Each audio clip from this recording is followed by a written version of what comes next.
एक गांव में एक गरीब धोबी रहता था जिसका नाम करीम था। करीम बहुत मेहनती था और हर रोज सुबह जल्दी उठकर अपने धोबी घाट में कपड़े धोता था। उसकी बीवी खदीजा भी उसके साथ काम करती थी और दोनों मिलकर अपने छोटे से घर को चलाते थे। एक दिन जब करीम कपड़े धोने के लिए नदी के किनारे गया, उसने एक बड़े से पत्थर पर एक छोटा सा सोना हुआ टुकड़ा देखा। उसने पास जाकर देखा तो उसने देखा कि वो सोना नहीं, बल्कि सोना रंग का पत्थर था। उसने सोचा कि शायद ये पत्थर किसी अमीर आदमी का है और उसने उसे अपने साथ ले लिया। जब वो घर आया, उसने पत्थर को साफ किया और देखा कि पत्थर बिल्कुल चमक रहा था।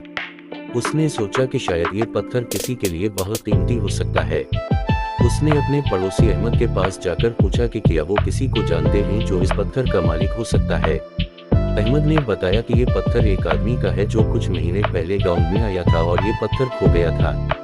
उसने बताया कि इस आदमी ने इनाम का वादा किया था जो इस पत्थर को वापस करने वाले को दिया जाएगा। करीम ने जल्दी इस आदमी से मिलने का फैसला किया और पत्थर वापस कर दिया। उस आदमी ने करीम को बहुत शुक्रिया अदा किया और उससे एक बड़ा इनाम दिया।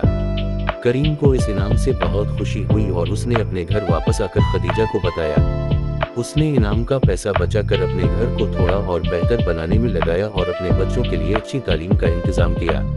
उस दिन के बाद करीम और खदीजा की जिंदगी खुशियों से भर गई और उनकी मेहनत रंग लाई।